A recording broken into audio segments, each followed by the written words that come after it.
কবর জিয়ারত করাটা সবাই করতে পারেন। সেই হিসেবে আমি ব্যক্তিগতভাবে আজকে আমার আবেগ থেকে, আমার অনুভূতি থেকে আমার নেত্রী এবং আমার নেতার কবর জিয়ারত করার জন্য আমার মন চাইছে।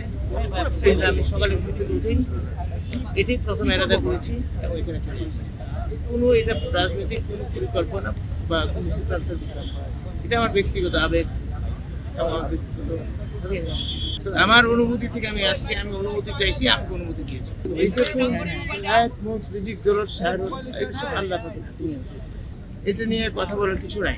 ক্রাঞ্চি রোলের ভিতর চকলেট ক্রিমের filling, all time cream roll, মুখে দিতেই স্পেশাল ইনসাইড। হায়াত আজকে আমার কালকে নাও থাকতে পারে, আপনারও নাও থাকতে পারে।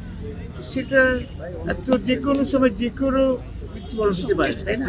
সেটা নিয়ে আমরা কথা না বলি এবং সেটা রাজনীতিতে প্রভাব কি পড়বে সেটা তো যখন রাজনীতির নির্বাচন হবে তখনই বুঝে যাবে। অ্যাডভান্স কথা বলার কোনো সুযোগ তো নাই। আর দ্বিতীয়ত হচ্ছে আমি এটুকু বুঝি আমাদের নেত্রী আমার ওনার সাথে আমি অত্যন্ত ঘনিষ্ঠভাবে কাজ করে আল্লাহ পাক আমাকে সুযোগ দিয়েছিলেন। সেই সুযোগের মধ্যে ওনাকে দেখেছি ওনার দেশপ্রেম, স্বাধীনতা, সার্বভৌমত্ব কখনো আপোষ করেন।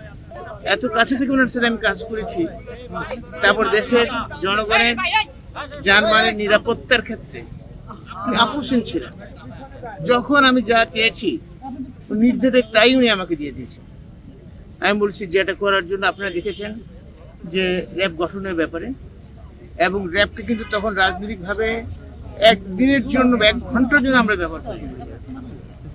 1 ঘন্টার জন্য আমরা ব্যবহার করি, কেউ বলতে পারবেন না, আপনারা প্রমাণ দেখাতে পারবেন। এবং উনি সেই সুযোগটা দিয়েছেন। সেখানে যদি বিএনপির কোনো নেতা কর্মীরা থাকতো সেখানে উনি ছাড় দেন।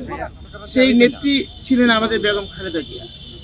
স্বাধীনতা সার্বভৌমত্বের ক্ষেত্রে আর অনেক ঘটনা আমার ভিতরে আছে, যেটা আমি দেখি, আমার অনুভূতির ভিতরে আছে। সেই দেশপ্রেম আমি আর কারোর মধ্যে আমি এখন পর্যন্ত পাই নাই। ওনার ছেলে আমাদের বর্তমান একজন চেয়ারম্যান, ওনার মধ্যেও আমি দেখেছি সেই একই জিনিস, যেমনটা ছিল ওনার বাবার প্রতি এবং ওনার মানে সহধর্মিনী বেগম খালেদা জিয়া এবং ওনার ছেলে। আপনারা দোয়া করবেন আমার নেত্রীর জন্য, আল্লাহ যাতে ওনাকে জান্নাত নসিব করে। পাশাপাশি দোয়া করবেন আমার নেতার জন্য, আল্লাহ যাতে ওনাকে ওনার উপর অর্পিত দায়িত্ব ন্যায্যতার সাথে সঠিকভাবে পালন করতে পারেন, যাতে দেশের জনগণ